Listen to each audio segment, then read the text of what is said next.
గాంధీ భవన్లో టీపీసీసీ క్రమశిక్షణ కమిటీ భేటీ. మల్లు రవి అధ్యక్షతన సమావేశానికి హాజరైన మీనాక్షి నటరాజన్.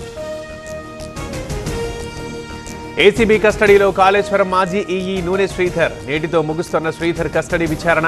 కోర్టులో హాజరుపరచనున్న అధికారులు. హైదరాబాద్లో హౌసింగ్ బోర్డు స్థలాల వేలం.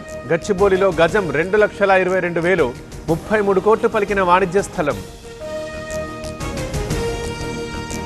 పాలకొల్లు అమ్మాయికి అరుదైన అవకాశం. అంతరిక్షంలో అడుగుపెట్టనున్న Dangeti Jahnavi. Titan space mission 2029కి జాహ్నవి.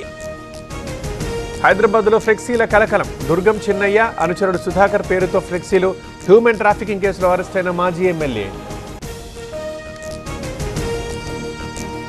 తిరుమలలో కొనసాగుతున్న భక్తుల రద్దీ. శ్రీవారి సర్వదర్శనానికి 18 గంటల సమయం.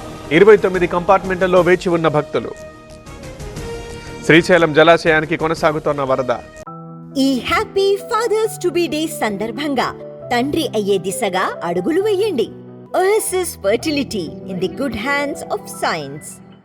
ఇన్ఫ్లో 48,676 క్యూసెక్కులు. ప్రస్తుత నీటి మట్టం 857 అడుగులు. జూరాల ప్రాజెక్టుకి కొనసాగుతున్న వరద. 5 గేట్లు ఎత్తి దిగువకు నీటి విడుదల. జల విద్యుత్ కేంద్రాల్లో కొనసాగుతున్న ఉత్పత్తి.